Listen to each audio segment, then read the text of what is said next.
Hi, my name is Scott Hamilton. I'm a Global Product Manager for TE Connectivity, and now I'd like to introduce you to TE's LUMAWISE Endurance N Plus connector system. TE Connectivity's LUMAWISE Endurance N lighting control accessories include ANSI compliant base assemblies and covers or domes that, when combined, provide designers of network lighting controls an IP66 sealed enclosure. Added to the LUMAWISE Endurance N portfolio is the N Plus offering.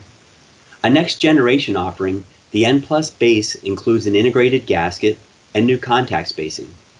The lower-cost N Plus product set for network lighting controls is offered in 3, 5, and 7 positions with different cover heights. All are ANSI C136 compliant. Let's look at the features.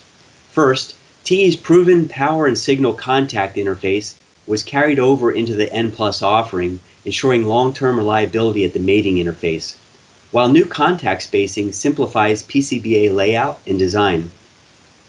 The integration of the gasket to the base assembly reduces assembly time during manufacturing. Covers are offered in clear, light gray, and smoke gray. The translucent covers allow daylight transmission for light sensing devices. The Endurance N carries an IP66 rating for ingress protection against dust and heavy water jet spray. And lastly, an optional vent in the base assembly aids electronics in realizing their full life expectancy inside the enclosure. For more information, visit te.com and type in LUMAWISE Endurance N, then click on Products or Information in the top right, or contact your local TE representative.